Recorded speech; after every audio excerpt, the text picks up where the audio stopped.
Good afternoon.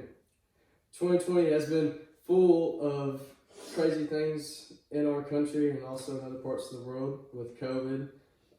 We figured out how to protect ourselves by wearing masks and staying 6 feet apart, not getting in big groups. And then been other situations with protests and dangerous situations that have been going on due to the COVID, and then the regular robberies, homicides, things like that is going on. So I decided to talk about some personal safety that we could use, if you didn't know, to better protect yourself while in public.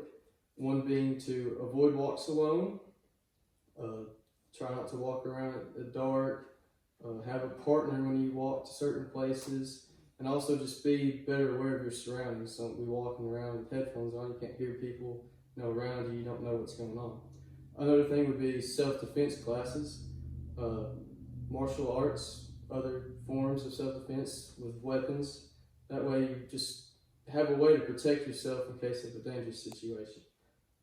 And then weapons that you might could carry around to protect yourself would be like pepper spray, a taser, and then also a handgun. But acquiring a handgun to legally and lawfully carry around would mean that you'd have to have your CCL, a concealed carry license. So I want to persuade you to get your concealed carry license to better protect yourselves and others. Now, like I was kind of saying earlier, with some problems that we've faced and situations in why you might need it, violent crimes have just constantly gone up throughout the years, and it doesn't seem to change. Over 1,200,000 violent crimes were committed in 2019, and over 100,000 of them also being strong arm robberies, which means use of a weapon and deadly force to rob whoever was used. I found this information on FBI.gov. Another big situation that we've seen to grow that's become sadly popular would be mass shootings. In 2018, 373 people died due to mass shootings. Now, having concealed carry means that you have the ability to keep yourself and others safe with a weapon, with a handgun. And you learn, it's also good because you learn to use the firearm safely. You know how to use the weapon and carry it in a safe manner towards you and others around you.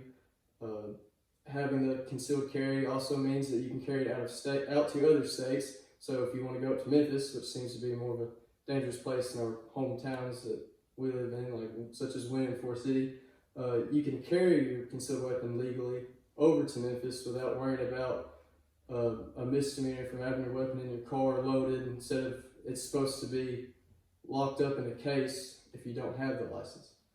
And also having your CCL means that you're getting to use your constitutional right, which is the Second Amendment, the right to bear arms. Now, some benefits, overall benefits that we obtain with the CCL would be totally and definitely, you would reduce these robberies if you're found in situations where someone comes up to you, trying to take your money. They threaten you with whatever weapon they have, something like that, or you can see it coming. You're able to protect yourself and keep that from not happening. You could flash the weapon, or if you have to use it. Women jogging, this is typically more of a female deal, not really men. People might come up and try to snatch you up off the street or, some crazy thing like that. Well, if you have this weapon, you can stop that. And then shootings, mass shootings, a lot of mass shootings are stopped by people that have concealed weapons. Brian Whittle stopped a mass shooting in Oklahoma at an Oklahoma City restaurant a few years back.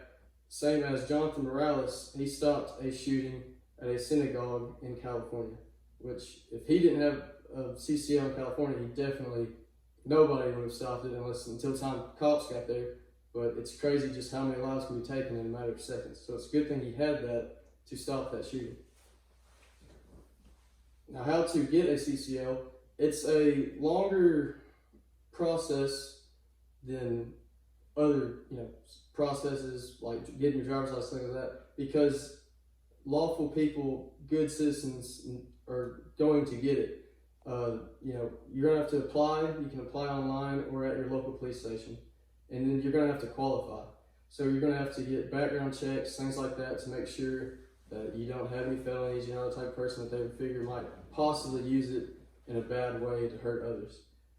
And then you're going to have to go to classes. You have to do live fire and also instructional classes where they go and they show you what the proper ways to use this weapon is and how to use it safely.